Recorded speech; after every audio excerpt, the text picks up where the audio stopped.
start with the lasagna.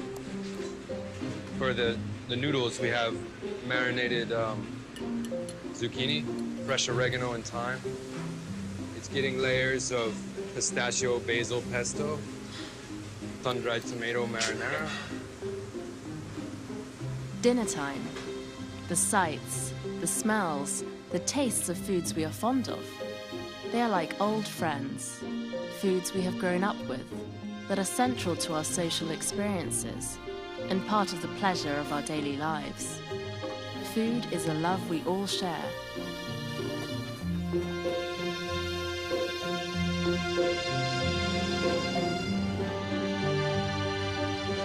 Ravioli is one of our signature dishes. Flax crackers and reduced tomatoes with a very sweet white vinaigrette under the bottom. Enjoy. But not all love affairs are good for us. And sometimes, too much of a good thing comes at a cost. While chefs compete to please our ever-demanding palates and farmers strive to keep our dinner plates full, others are worried about the impact of all this. Is our love affair with food, in particular our love of meat and dairy, good for our health and the future of the planet? What we got here is a seitan in a mushroom stock, and then it gets served with mushrooms, peppers, tomatoes, onions on a skewer, mashed potatoes. We also do it with cabbage, with strawberry jam and red wine, served with a mushroom sauce and sprouting broccoli.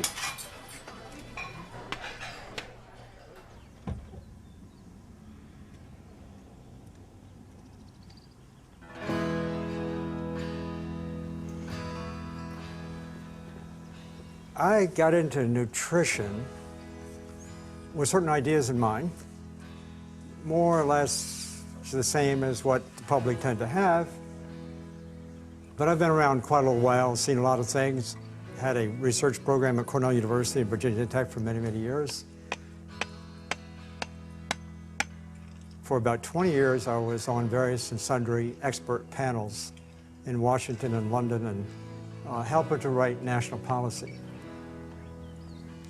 And I have to tell you that my views today are dramatically different than what they were 51 years ago.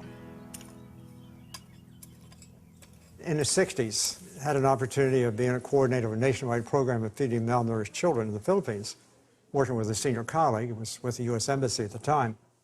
I went to the Philippines to help to deal with the childhood malnutrition problems. In my early days, I was enamored with the idea that protein was very important. In particular, animal-based protein from animal sources. And so when we went to the Philippines, of course, we were interested in making sure that Philippine children got enough protein. My surgeon colleague told me one day that he was operating on children 4 years of age and younger for primary liver cancer. This cancer almost entirely occurs in older people, not in children. I started asking around and I got the impression, mostly an impression, I got the impression that the children most likely to get the liver cancer were coming from the few families who were consuming the most protein. You can understand, that's a stark contrast to what I believed. That's why I wanted to do the research.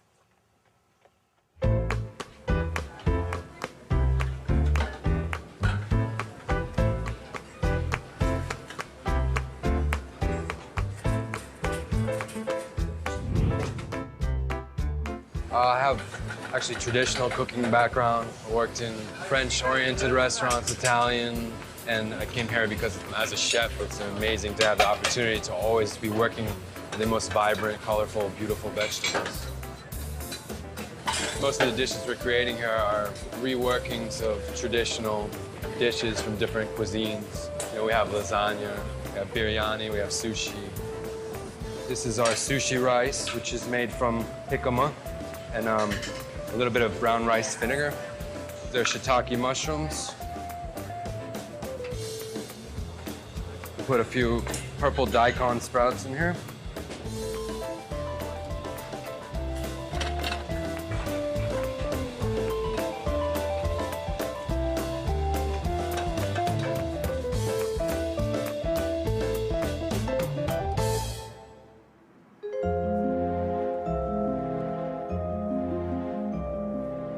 I grew up on a kibbutz in Israel. I had a beef cattle ranch farm operation, and I was certain that my life is going to be feeding cows. At the university, I fell in love with applied mathematics and spent the next 15 or so years doing nothing but traditional geophysics. It dawned on me that I can combine my agricultural past and my geophysical present into a single line of research that addresses the integrity of the natural environment.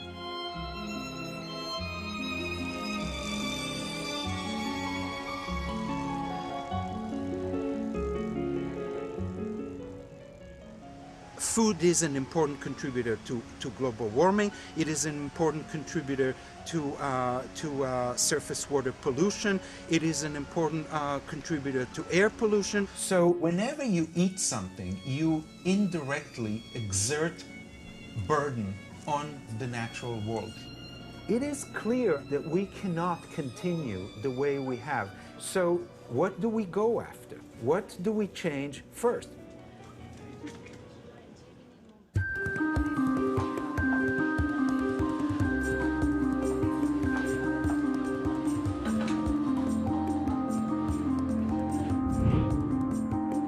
I would say the most important ingredients for this kitchen, organic fresh vegetables, I think is, of course, probably the most also important ingredient. All our produce that we use here is sourced locally, as organic as possible.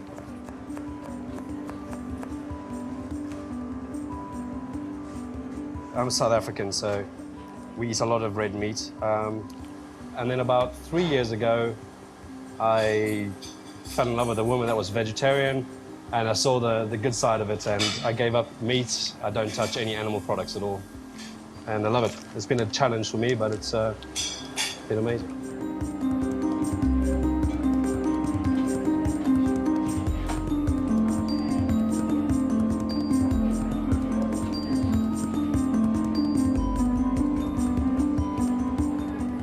Okay, this is my favorite dish on the menu.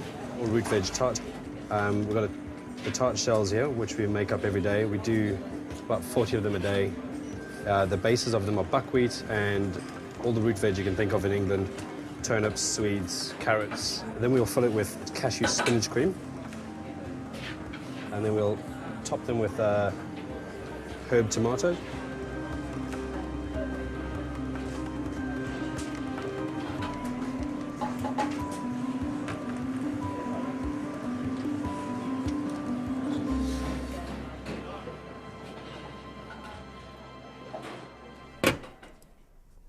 In 1975, Colin Campbell returned from his work in the Philippines to embark on a groundbreaking research program that would continue for nearly 30 years.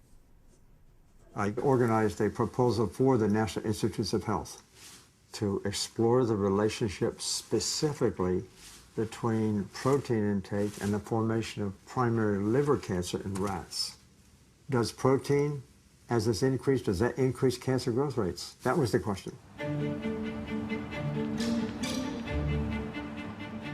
In a series of experiments, rats were exposed to a cancer-causing chemical and put on a controlled diet. They were alternately fed 20% or 5% of their total calories from protein. When the rats were fed 20% protein, their tumors started to grow. When they were switched to a 5% protein diet, their tumors dramatically reduced. These experiments were conducted with different carcinogens, different species, and focused on different cancers, and Campbell kept getting similar results. We could essentially turn on and turn off experimental cancer development just by modest changes in nutrient intake, in this case protein. Now, I think you would agree that's pretty striking. The protein that we were using was casein. Casein is the chief protein of cow's milk. Oh my gosh, I mean, I'm talking about something here very sacred now. In contrast, if we use soy protein or wheat protein, even when we were feeding it at the higher level of the 20%, we couldn't turn on the cancer. Campbell's experiments showed that in rats, protein from dairy products promoted cancer growth, but protein from plants, like soy and wheat, did not. even when fed at the same level. All plant proteins are somewhat limiting in certain amino acids. And so he said, okay, wheat doesn't turn on cancer, for example, wheat protein. It misses an amino acid called lysine. Let's put the lysine back in there so that its amino acid profile is like the casein. When we did that, we turned on cancer. From that perspective, it was a good hypothesis to say that animal proteins as a cluster, as a group, promote cancer like casein did, as opposed to the plant proteins. This is striking for me because I came from a dairy farm, and I milked cows until I went away to school.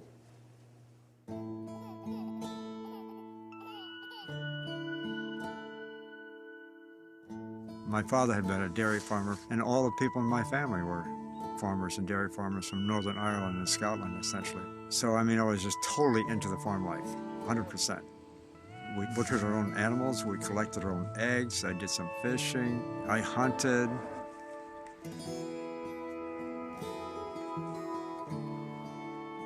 And then I went away to graduate school to try to promote that idea, that finding ways to produce animal protein more effectively and efficiently was a good idea.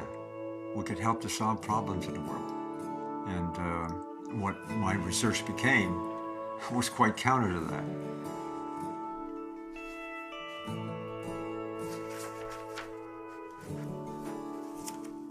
It was hard to just accept the animal studies and then turn around and say something really major about human health. But we could not have done this study in humans. Impossible. Absolutely impossible. It's like tobacco smoking and lung cancer, for example. We've never really done the study to take a group of people and say, you smoke for the next 10 years. You smoke as much as you possibly can. And take another group of people and say, no, you don't smoke. We haven't done that kind of study. In theory, that's what science demands. What Campbell needed was the chance to study a human population, to see if there was a relationship between diet and cancer. And soon, he was going to get it. Guys, we're open.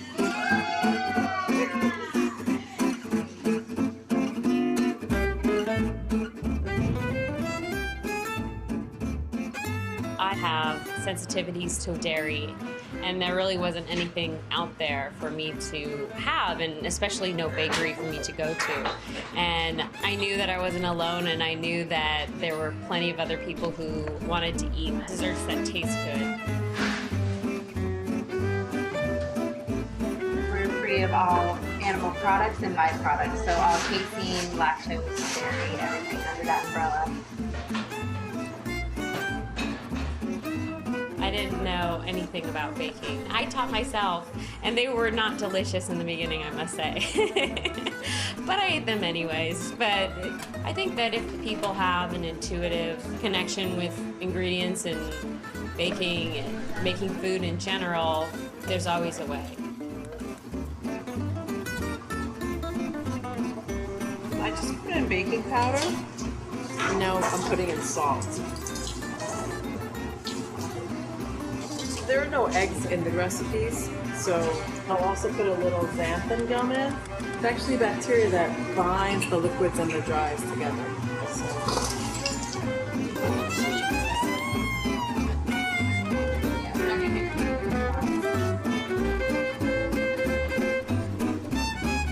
People who come in and they're really skeptical because of, oh, there's no sugar in this, there's no, what's in it, no flavor, and it's just sort of, you just sort of coax them into, well, just try it, and then I don't have to talk anymore, because you put it in your mouth and then they're like, oh, okay.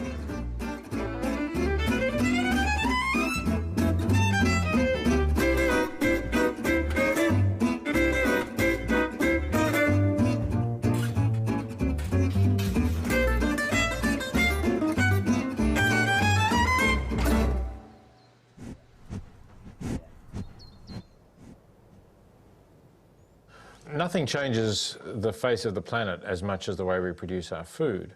And since that has such a big impact on the environment, on other people, and of course on billions of non-human animals, I think you have to think of this as an ethical issue. You have to think of the choices that you're making in terms of what you eat as choices with ethical consequences.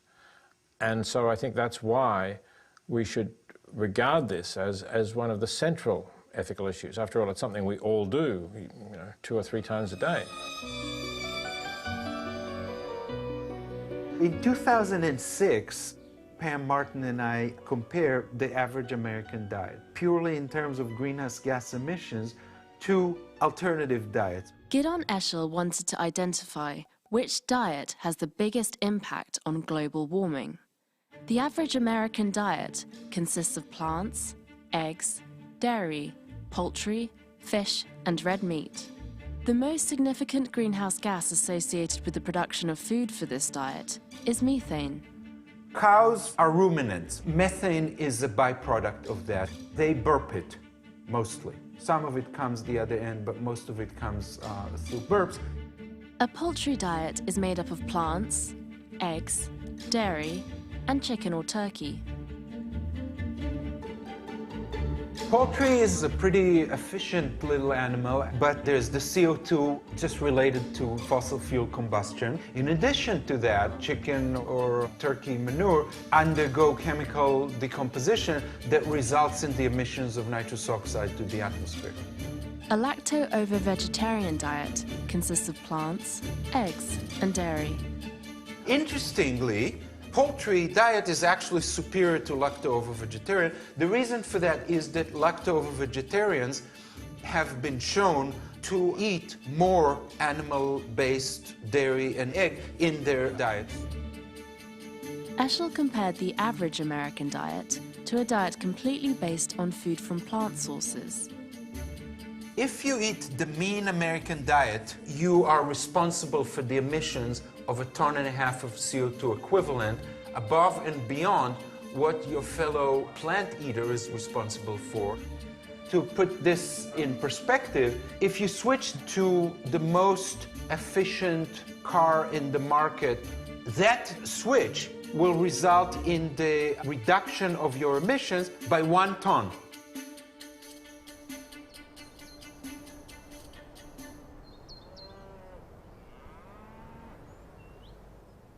When we emit all these greenhouse gases, we're contributing to global warming, we're contributing to the melting of the ice in the Arctic and the Antarctic, and therefore we're causing sea levels to rise.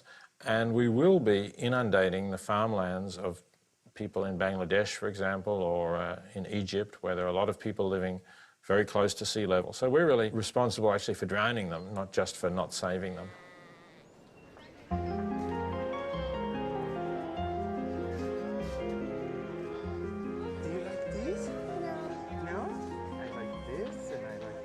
This mommy likes a lot. Red meat is, in some sense, the worst offender, so to speak, when it comes to greenhouse gas emissions. At the same time, other forms of animal-based foods, while superior to red meat, are not as advantageous as plant-based foods still. So you have plant-based foods here. They are the least environmentally impactful. You have red meat here, and that's the most impactful. And you can ask yourself, well, where are my choices located? Some people think that plant-based food is a bit boring. We like to prove them wrong.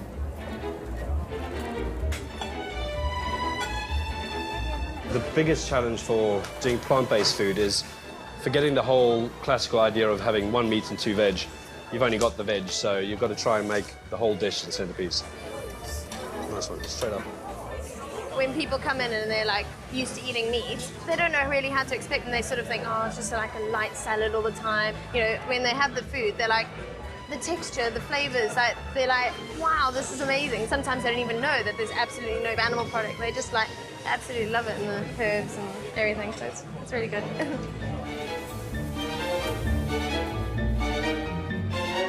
Thank you, Mr. B.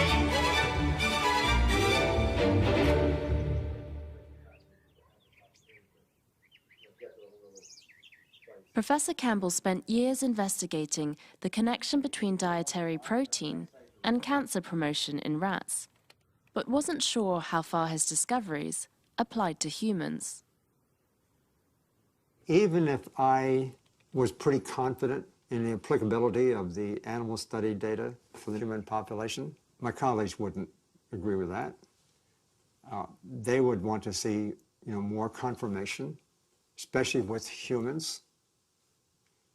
And for me, that's entirely reasonable because that's the way I think too.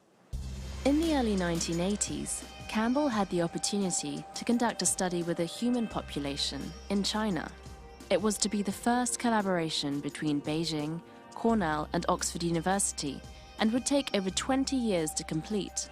The study was highly acclaimed at the time by one of the world's leading epidemiologists, Sir Richard Doll. This remarkable work, which Dr. Campbell initiated, really was making use of the fact that China was the last medical frontier to cross and to where one could discover new things.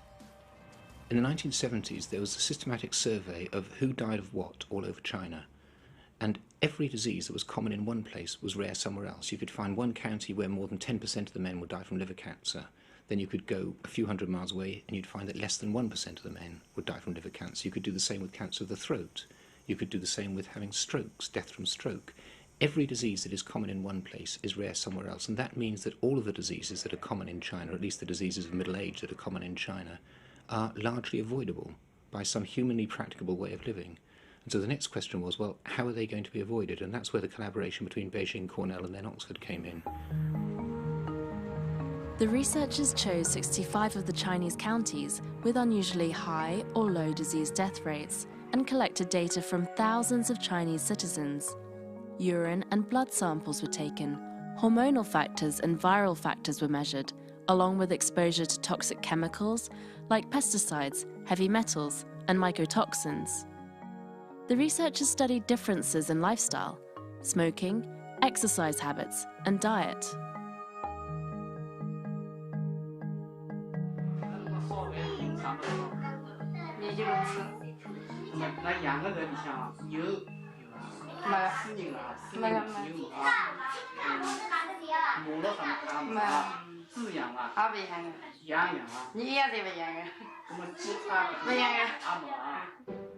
Laboratories around the world analyzed the data, and over the years the findings were published. Studies looked at the relationship between, for example, fat and breast cancer, or between colon cancer and fiber. One study that really stood out was the relationship between heart disease and blood cholesterol levels. We in the West regard heart attacks as just a sort of normal thing. It's what happens when you get middle-aged, you have a heart attack, and I mean, maybe you could do something about it, but anyway, it's normal for the heart to degenerate. At least that's how we think about it, and it's not normal. And it's the Chinese experience that shows that it's not normal.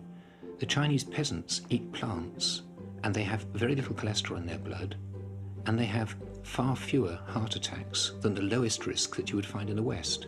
So I think we can learn from them that there is no such thing as a normal Englishman. I mean, trying to say what's a normal cholesterol in America or England, it's like taking lots and lots of people who all smoke cigarettes and then saying, well, what's a normal smoking habit? Well, I suppose you'd say a normal smoking habit is 15 or 20 cigarettes a day, but of course, really a normal smoking habit is not smoking.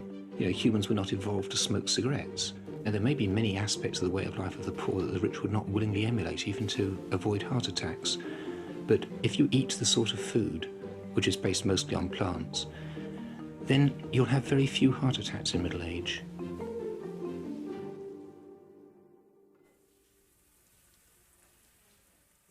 In this book, rather large body of data, in fact, the New York Times called this the most comprehensive collection of data ever. And I think it was, and may still be in some ways. We collected data so that we ended up with a total of 367 items of information, as we call it, or variables. We had about 4 dozen different kinds of disease rates. That meant about a dozen different cancers and another 3 dozen or so other kinds of diseases. And we ended up with 2 aggregates of disease types. One group we've often called diseases of poverty, infectious diseases, inadequate nutrition. The other group of diseases turned out to be the cancers, heart disease, diabetes. Those are the kind of diseases that tended to appear in the more affluent areas. With that in mind, I hypothesized that if all these diseases tend to occur in a common area, is there something we measured in this book, in this study? Is there something there that might associate with those diseases? So we started looking for some things. And the one thing that really stood out was blood cholesterol levels, diseases of affluence, heart disease, cancer, diabetes, and so forth. Those diseases would tend to rise, their mortality rates would tend to go up when blood cholesterol started to go up. And so we found as cholesterol would go up like this, it was highly associated with the consumption of animal-based foods, animal protein. It would tend to go up when more animal protein was consumed. It tended to go down when more plant protein was consumed. So there was sort of a signal. But there was a signal. This led to this. The evidence from the China study was a major turning point for Campbell. It led him to investigate the work of other researchers on animal and plant-based diets. Recommendation number 1. And this was the one that said, eat a plant-based diet. First one that said that.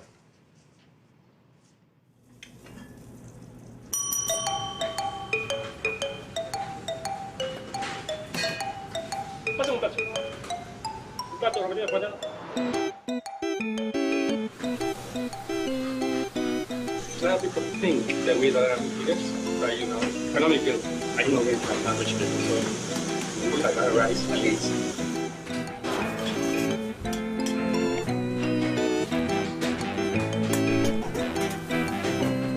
For 20 years, I've been cooking vegan.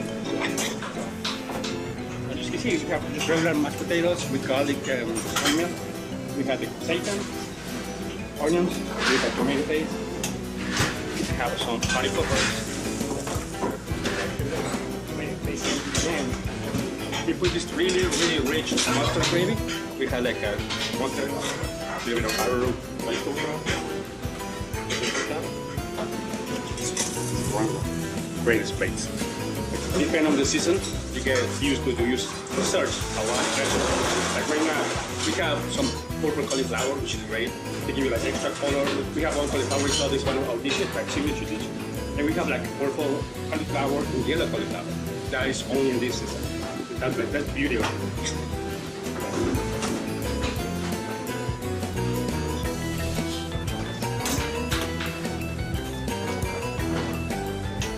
Regular paella made with basmati rice.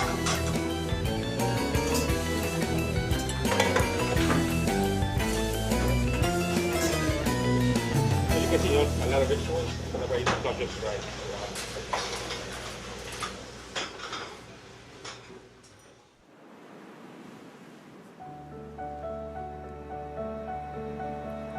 Raising animals is involved with a lot more environmental issues than simply greenhouse gas emissions. Another very important aspect is the contribution to dead zones. There are some places where the oceans are greatly affected by pollution from agriculture.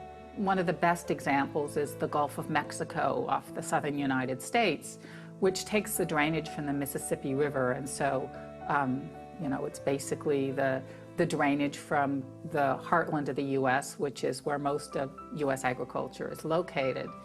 And there's sufficient nutrients running into the Gulf of Mexico, especially nitrogen and phosphorus, from agriculture that every year the Gulf of Mexico has a dead zone, sometimes the size of, say, the state of New Jersey. It's quite vast.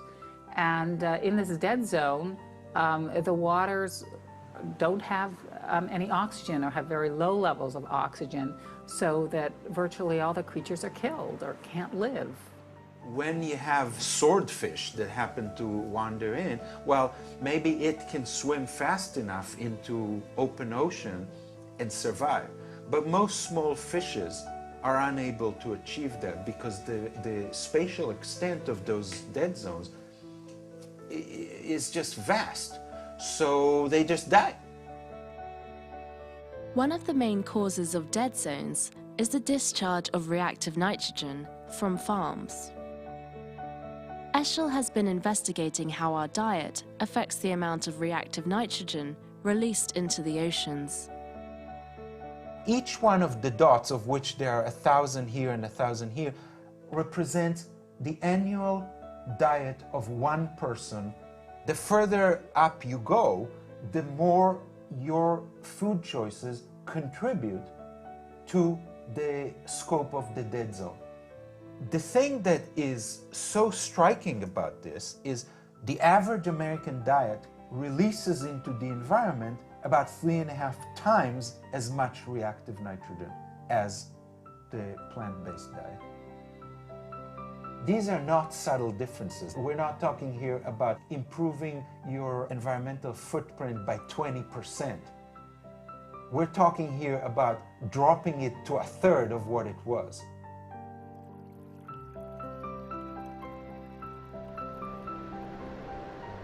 Arguments about the oceans being limitless so we can't harm them are a bit like the old-fashioned arguments that have to do with air pollution. Well, we'll just build taller smokestacks and the pollution will go up so high in the air that we won't have to worry about it. And now, of course, we know that that's rubbish. If you build taller smokestacks, the pollutants are still there. They still affect us.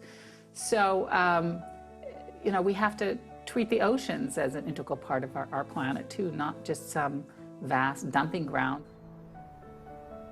The large-scale problem of reactive nitrogen discharge into the environment has to do with the cows and manure management problems, and the effluent from a perfectly organic large-scale feeding operation will contribute to the scope of the dead zone as effectively as the effluent from a conventional large-scale feeding operation.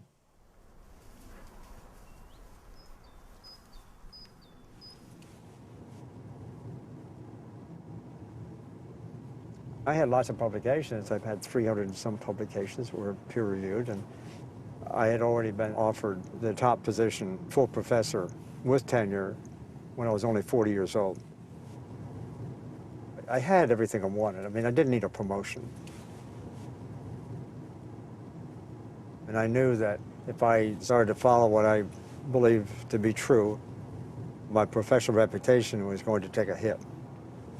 But science is supposed to be engendering debate. So it was a matter of the truth. It was what the evidence said. Do I believe this or I don't believe it? After decades of research in his own laboratory and in China, Campbell began to study the findings of other researchers who were investigating the relationship between diet and disease. I think this study here is perhaps one of the greatest studies, most important studies of the last century. It was done by a man by the name of Dr. Caldwell Esselstyn, Jr.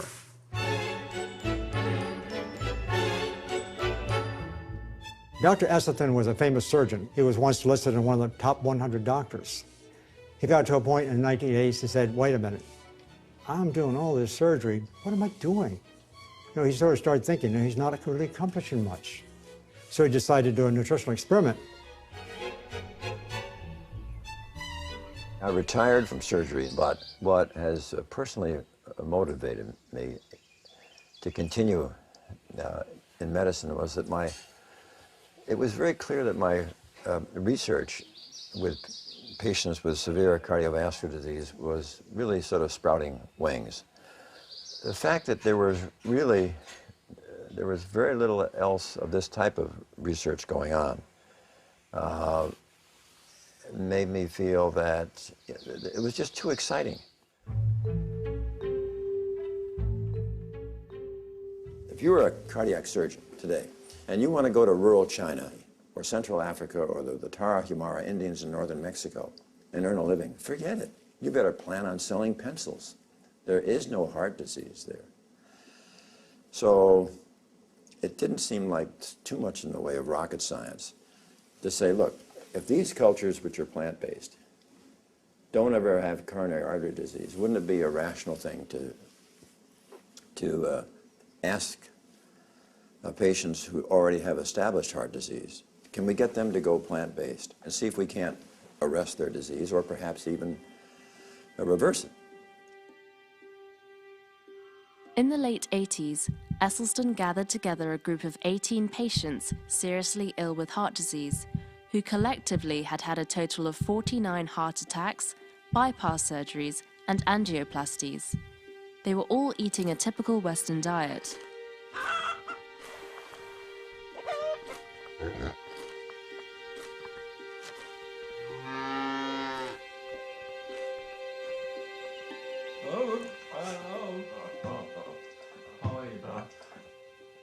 Anthony, how you doing? Good. You look great. I was waiting for your call until yesterday. I had to change my haircut appointment. So my barber's going to be mad at me. Anthony was one of the actual original group of patients with my original study. When he first came to see me, he had severe coronary artery disease. It was New Year's Eve party, you know, and I was so enjoying my dancing. Suddenly, boom!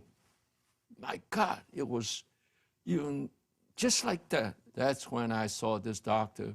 Don't worry about it, he says.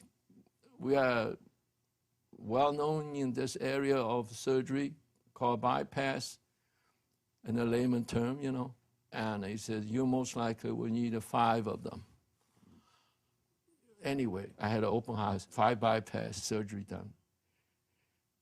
A week and a half later, I have some funny feeling again. You know what they told me? They said, looks like one is already shut down, and the other one wasn't doing too well. In a week and a half? Yeah. The one was weak, also was shut down. And I said, how about the other 3? They couldn't answer me. They said, that's something we just couldn't answer you. My mind went through about everything. What did I did wrong? Nobody told me I did anything wrong. I was doing a little exercise. I was drinking the milk I was supposed to, calcium and protein every single day. And I was very healthy. I ain't gonna waiting for the 3 other things to shut down.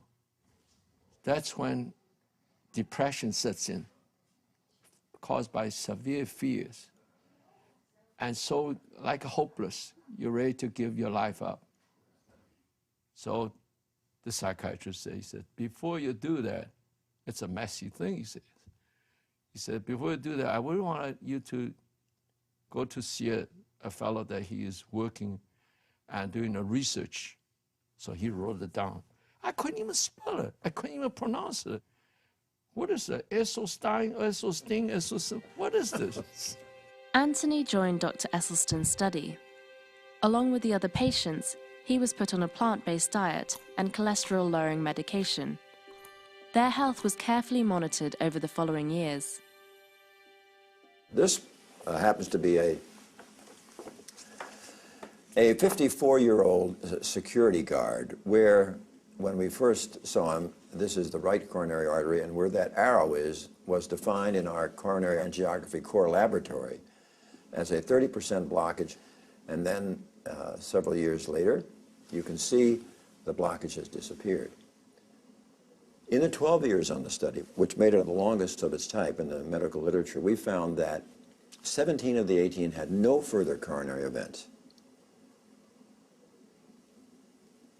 One little sheep, after 6 years, wandered from the flock. Got into all the wrong foods. Got a recurrence of angina, ended up having a bypass, but now he's back with the flock.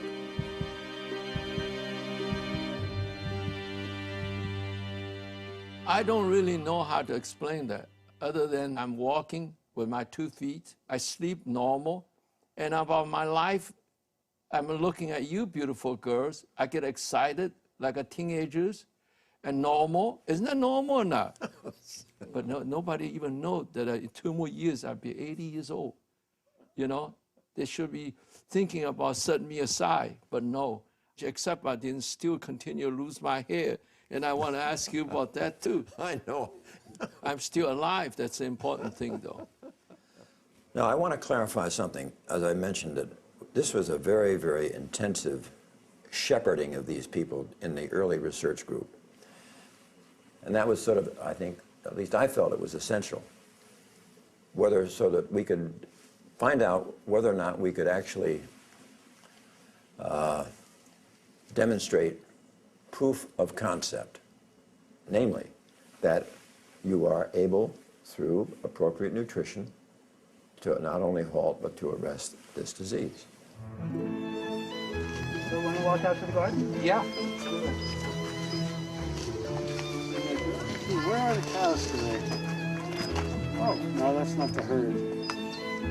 Because they'll be coming in pretty soon.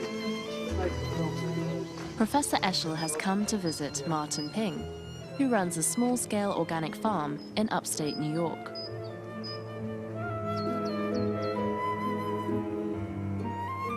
These are really good just raw, sliced up in the salad. Oh, it's good. Yep. No, I have a real fondness for these.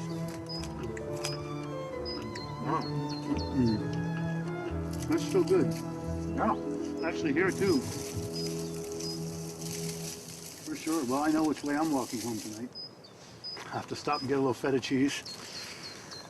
And I have an hankering for green salad, or for Greek salad. I actually will admit that. Oh, here comes the girls.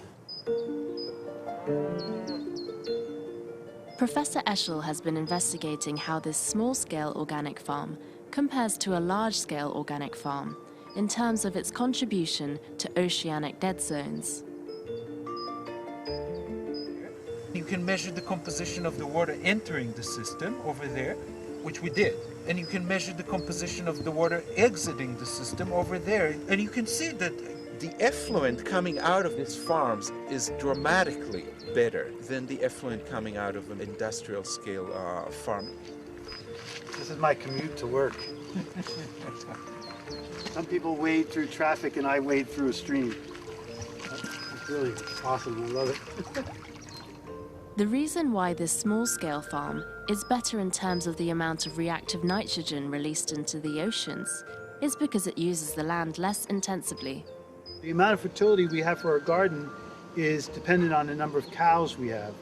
The number of cows we have is dependent on the amount of pasture land we have in order for those cows to have a grass-based diet without having to import any kind of feed or supplement for them. So you have this system. We would say you actually couldn't have long-term sustainable vegetable garden without having the animals for the fertility, some animals. Let's take a look at this. This is the essence of it all. Cow cake. There is no industrial process that can have such a perfect balance of the nutrients as we see here. So that's why cows are really, really essential. It's black gold, farmer's gold. The way modern conventional agriculture works is high input, high throughput, high output. Hawthorne Valley and small-scale biodynamic or organic farms offer an alternative to that. They readily accept lesser throughput, lesser output, lesser productivity, producing almost no reactive nitrogen discharge into the environment. Small-scale organic farming may help to save the environment, but to feed the world, we will have to change more than just our farming practices. There's a heck of a lot of people to feed in this world. If industrial agriculture isn't going to be able to do it, and the small niche farming, as it stands now, isn't going to be able to do it. But if you extend that to how you see your diet, how much of your food is vegetable and grain, if the meat is a small part, the equation would change quite a bit. I don't remember ever eating anything so tasty. Yeah.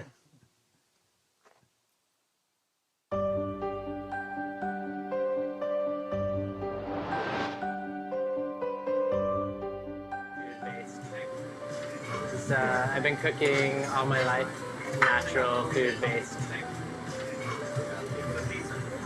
You'll have to excuse me, but I do have a couple of tickets up. So this is our classic sundae. It's a little take on traditional banana split, chocolate and vanilla ice cream. It's our ice cream, dairy-free, and its base is cashew and young coconut meat, agave, vanilla, touch of salt, and water. The cashews and coconut meat is what gives it its creaminess. And then it's just a matter of flavoring chocolate syrup and some candied almonds with a little bit of salt and some agave nectar. We use a lot of agave nectar. It comes from agave cactus, probably more commonly known for making tequila, but it has a great raw application. Is that going to satisfy someone who's used to a dairy? Definitely. Amazing texture, that rich, creamy texture that you're going to find in the best of the dairy ice creams without so much guilt.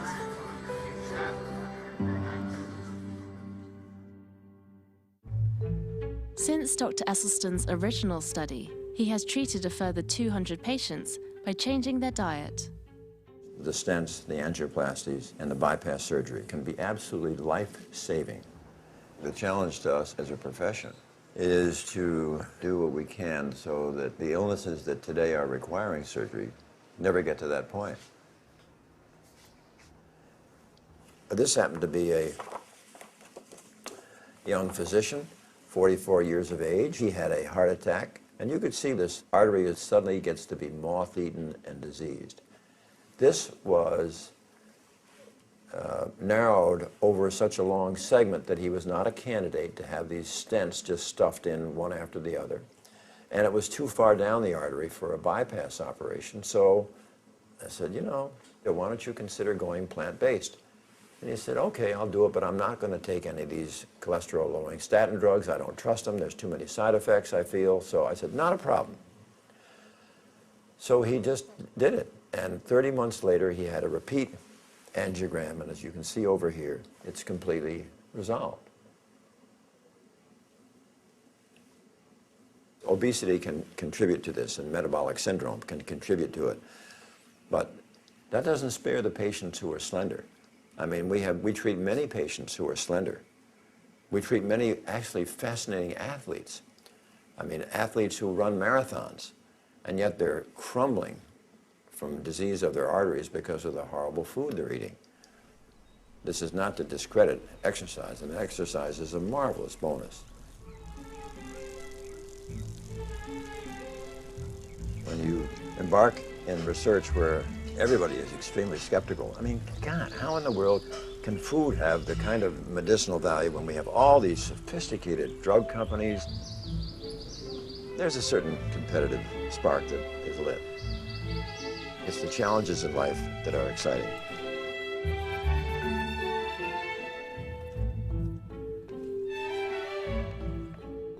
It wasn't out of the blue. We had been talking about it for a long time. We didn't eat meat one time. We didn't eat dairy a little later. And did we give up oil in '84, Essie? Oh, yeah. Yeah. But, you know, I cooked, I did that. It was hard, and we weren't perfect. But it was, you know, I knew it was right.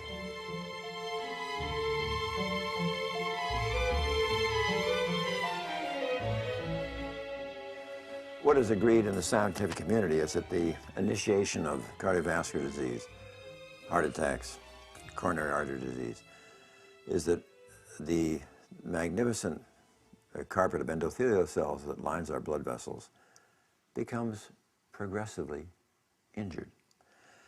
And really, it's only in about the last 10, 15 years that we understand, in hindsight, why it was that our program was working even earlier than these discoveries have shown, namely that we now know that certain foods will injure the endothelial cells.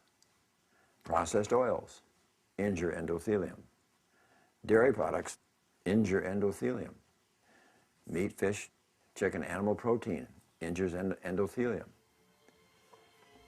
It seems so logical in patients who are severely ill with what is an endothelial disease to take away all the products that are causing their endothelial disease. I have not heard any of our most severe critics say we're penalizing or injuring the patient. Even many of our greatest critics agree this will work, but it's only the rare patient who'll do it. Nonsense. Give them a chance, and they absolutely rejoice. About a year ago, I started noticing symptoms that were consistent with heart disease, and the doctor really wanted me to go into the hospital and have a catheterization. I asked that they step on the brakes a little bit before we did that, and so I could consult Dr. Esselstyn. I wanted him to go in and have a catheterization. I wanted him to go through the procedure. I was scared for him. And he's off on his, I'm thinking, he's off on this crazy thing. Oh my gosh. We are both in our 50s and we have children and grandchildren, and I want to see them grow up. We all agreed that we would try Dr. Esselstyn's program before I actually went in for any surgery or procedures. I was a meat and potatoes person. Most of the time when I ate my vegetables, they were covered with butter and cheese. We stopped all of that all in one afternoon. And went grocery shopping. And yes, we went grocery shopping. Tell them about your stress. Okay.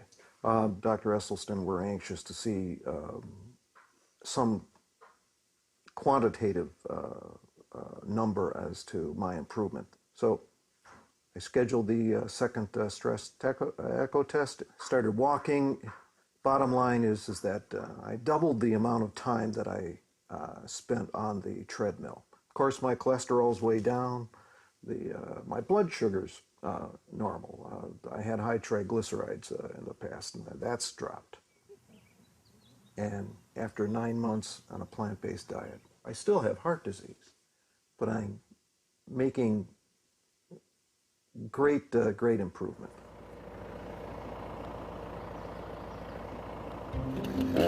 Silken tofu, maple syrup, lime juice, plus the zest.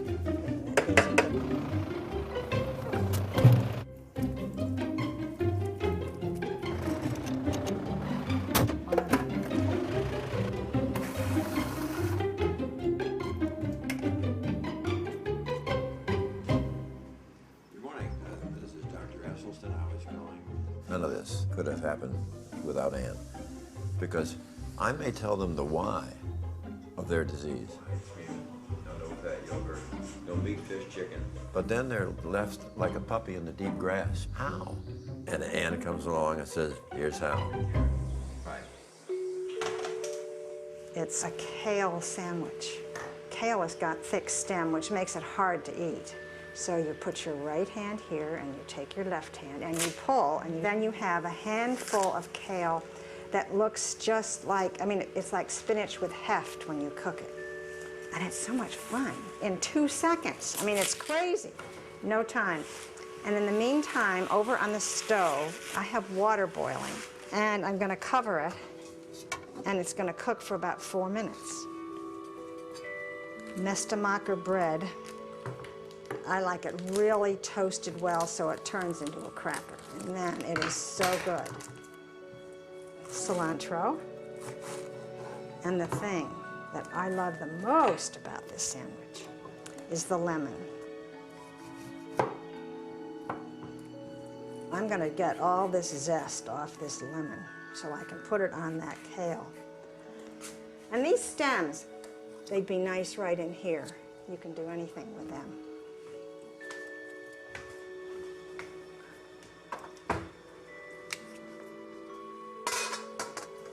And just cut up this a little more.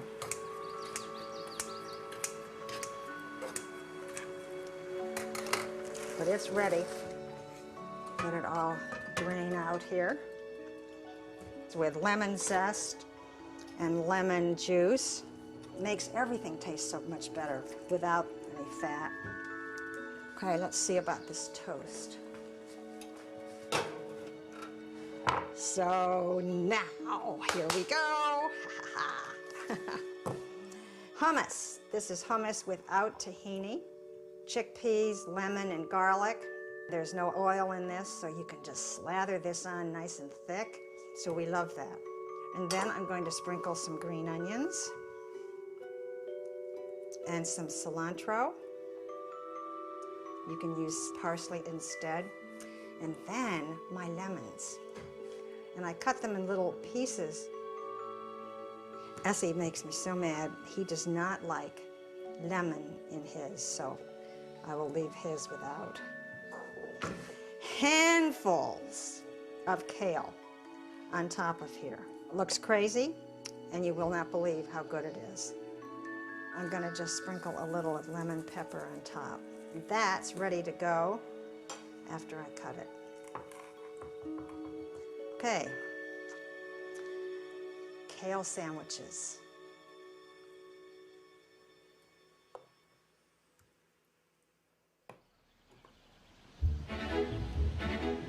The standard American diet is only a variety of about 13 fruits and veg.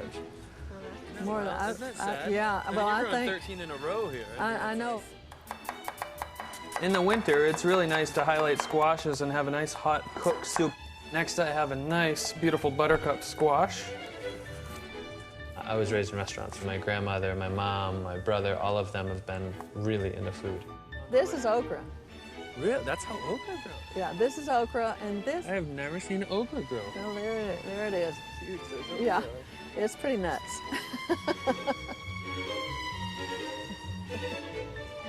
I was looked at as the black sheep for a long time because I was on this quest of health. Oh, I must be on drugs, I must be completely crazy because why is he eating just plant food? Take a bite of that, Chad. Oh my gosh. Yeah, my grandma would make an escarole soup that was so nice. Oh, it's great. It's great for escarole. It wasn't until a few years ago that I started opening my own restaurants that my family was just like, oh, maybe he is doing something right, you know? And especially when they visited the restaurants. What are you making? I gotta make dinner. You need my help? No. Sorry, Alright, I babe. figured. When I cook, it's very predictable. And the house is a mess. If she's making something with flour, it's Yes. flour all over the place. And my daughter is very frustrated. When is Papa coming back home? When is he gonna start cooking again? Right before it's finished, I'm gonna add some parsley in there. And this is just a nice, comforting Sunday afternoon soup here.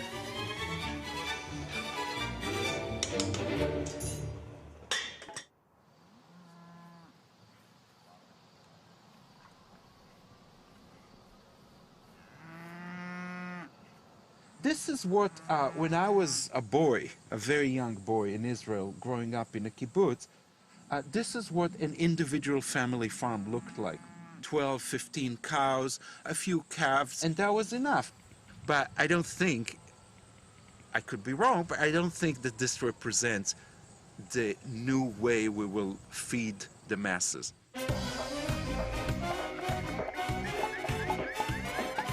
In the last 50 years, the world's population has increased from 2.5 to more than 6.5 billion people.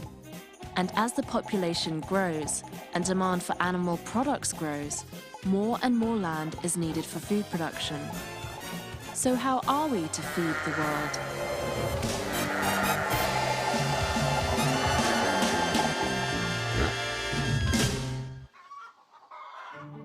In the last few decades, we have turned to industrial farming for the solution. Well, one of the oldest arguments in favour of industrial farming is that we needed to feed a growing population. It's also one of the most fallacious arguments because industrial farming reduces the amount of food available for human consumption. It doesn't increase it. It relies on growing grain and feeding that grain to animals, sometimes soybeans as well as grains, so the meat may be artificially cheap based on getting subsidised grain. And after feeding it to the animals, depending on the species, say from beef, we might get back just 10%, just 1/10 of the food value of what we feed to them. From chicken, we might get back a third, but we're still wasting 2/3 of the food that we're feeding to them, even in the case of chicken, which the chicken industry says it's so amazingly efficient. Professor Eschel has been evaluating what type of diet can produce the most food from each acre of land. This is where we are right now. This is how America eats right now. The average American diet comprising dairy and beef and pork and turkey and plants consumes roughly twice as much land per person as would be required if that person consumed the plant-based diet. Those are dramatic differences, not small.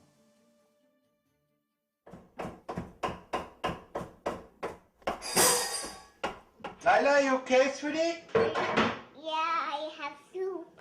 Soup is good. Most people can have no larger spatial effect than their dietary choices. Most of us do not clear-cut vast swaths of forest or plow vast fields. What we do is we consume food, thereby contracting to others those activities. Full. Full. Ah. So good. Every acre devoted to food production is an acre unavailable for wildlife. Biodiversity losses, and especially extinctions, are forever. That's it. Once you lost a particular species that took tens of millions of years to evolve, you lost tens of millions of years of genetic knowledge.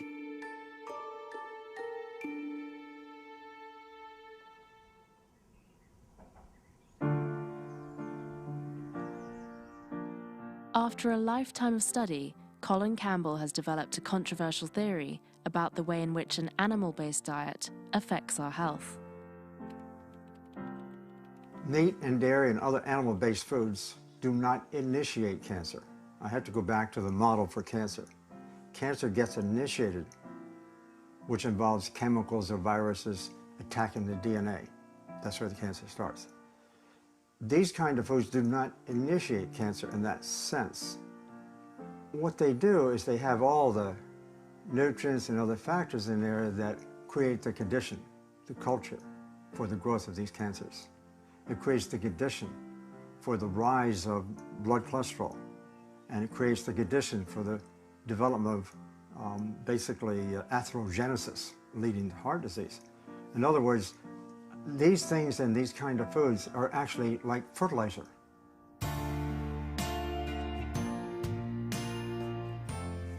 Reach a level of evidence that you accept or don't accept, depending on what you want to do next. Can you make prediction from the level of knowledge you have? And I will predict that people consuming animal foods are going to experience problems. In the process of food production, what is the single distinction I can draw that separates the wheat from the chaff, that separates that which is extremely important from that which is truly secondary or tertiary? The answer is the dividing line between plant and animal-based diet. The plant-based diets consume dramatically less land, release dramatically less reactive nitrogen, and emit dramatically less greenhouse gases than the animal-based diet. Some people think that, really what we should do is just focus on pressuring the government to make changes. And of course it would be great if the government were to make changes. The government should stop subsidising factory farming. That would be a big deal. But we should not ignore the difference that we can make ourselves, even if it seems small. People might say, well, it's a difference you can't notice, but in the end it does add up.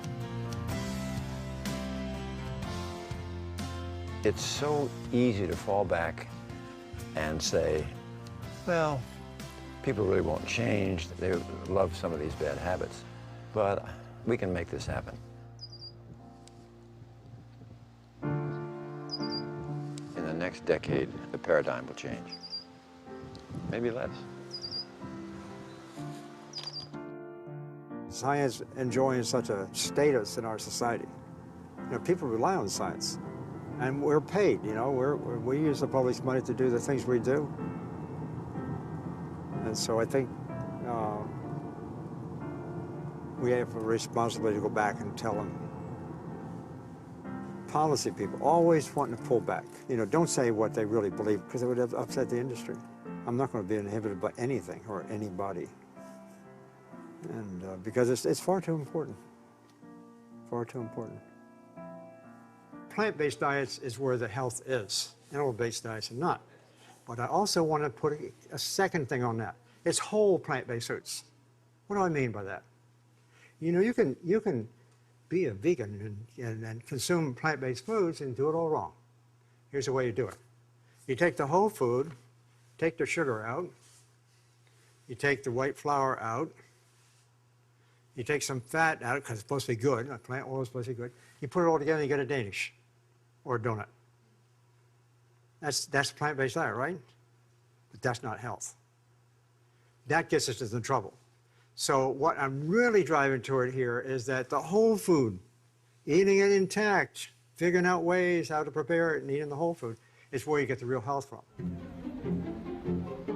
It's all about whole grains, not processed grains. So whole grains, whole legumes, and then the biggest part of it is fruit and veg in their most unaltered state as you can prepare them. Cooking animal proteins comes very familiar to a lot of people because that's the way that most of us were raised. Getting to know the plant kingdom a little bit better is what I find very exciting. When I find a new mushroom, when I find a new veg, when I find a new fruit, look at how beautiful these mushrooms are. I mean, you can't go wrong with how gorgeous these are, and they're so meaty.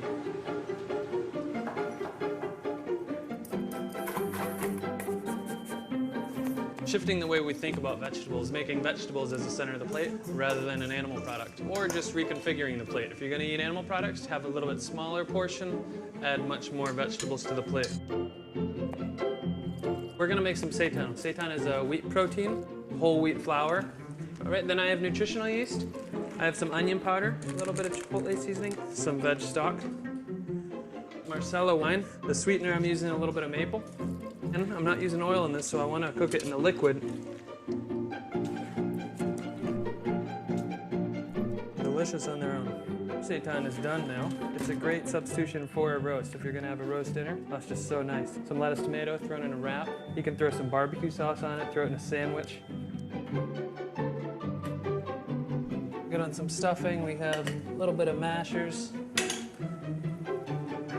Get some of that seitan roast. And serve some of this gravy, piping hot gravy. It's a holiday feast right there.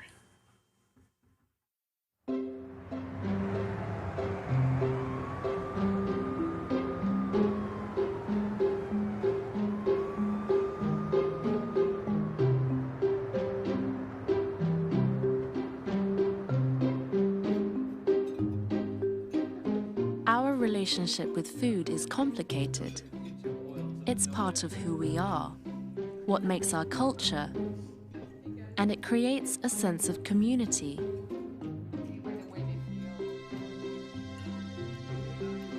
But really, food is a choice. And every one of us can choose to repeat old eating habits or to make the next dinner a new one.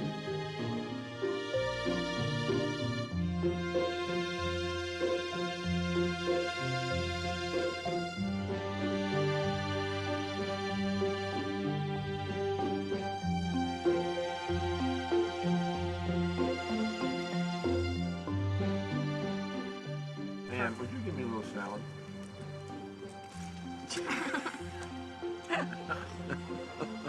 My favorite vegetable is carrots, then my favorite berry is raspberries. And corn that Ann gets at the farm. Quinoa rice. Black beans. Water. You mean bok choy, Swiss chard, kale, collards, collard green, beet greens, mustard green, turnip greens, snapper cabbage, Brussels sprouts, broccoli, cauliflower, cilantro, parsley, spinach, and arugula, and asparagus. You want them off? Put it down. I'll take it off. You want some? Here, you can have. Oh, that's it. That's the only one on this slice. But you are eating them, so why am I taking them off? You have to have some of this too. This arugula. It's just, really, there's nothing else quite so flavorful as.